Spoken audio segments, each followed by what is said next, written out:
കോരിത്തെരിപ്പിക്കുന്ന lip lock ചുംബന രംഗങ്ങളുടെ ദൈർഘ്യം കൂടുന്നു. Lip lock ചുംബന രംഗങ്ങൾ കൂടുതലായും കാണപ്പെടുന്നത് ഇംഗ്ലീഷ് സിനിമകളിലാണ്. കഥയ്ക്കും കഥാപാത്രങ്ങൾക്കും ആവശ്യമായ സ്വകാര്യ നിമിഷങ്ങളും സെക്സ് രംഗങ്ങളും കാണിക്കുന്നതിന് അവർ എന്നും സ്വാതന്ത്ര്യവും തുറന്ന മനസ്സും കാണിച്ചിരുന്നു. എന്നാൽ ആദ്യകാലങ്ങളിൽ ഇന്ത്യൻ സിനിമകളിൽ ഇത്തരം രംഗങ്ങൾക്ക് പ്രത്യേകം സെൻസർഷിപ്പ് ഉണ്ടായിരുന്നു. പോകെ പോകെ ഭാഷാ ചിത്രങ്ങളുടെ സ്വാധീനമനുസരിച്ച് ഇത്തരം രംഗങ്ങൾ വേണ്ടിയിടത്തെല്ലാം സെൻസർ ബോർഡ് കണ്ണടച്ചു. അങ്ങനെ ഏറ്റവും കൂടുതൽ ചുംബന രംഗങ്ങളും കിടപ്പറ രംഗങ്ങളും ബാത്റൂം രംഗങ്ങളും ഹിന്ദി സിനിമകളിൽ ഉൾപ്പെടുത്തി.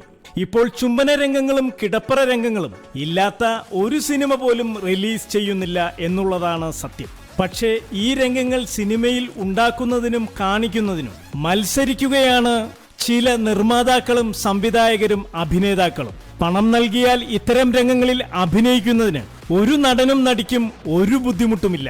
ഈയിടെ രാധിക ആപ്തയും ഐശ്വര്യ റോയയും ഹോട്ട് രംഗങ്ങളിൽ തുണിയില്ലാതെ വരെ അഭിനയിക്കുകയുണ്ടായി.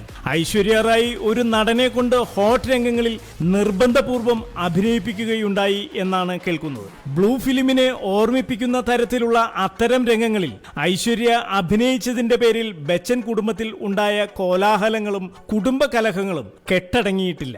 ഇപ്പോൾ അജയ് ദേവ്ഗണിന്റെ ശിവായി എന്ന സിനിമയിൽ അജയ് ദേവ്ഗണും എറീന നാഗർ എന്ന നടിയും തമ്മിലുള്ള ലിപ് ലോക്ക് ചുംബനത്തിന്റെ ദൈർഘ്യം 1 മിനിറ്റിൽ കൂടുതലാണ്.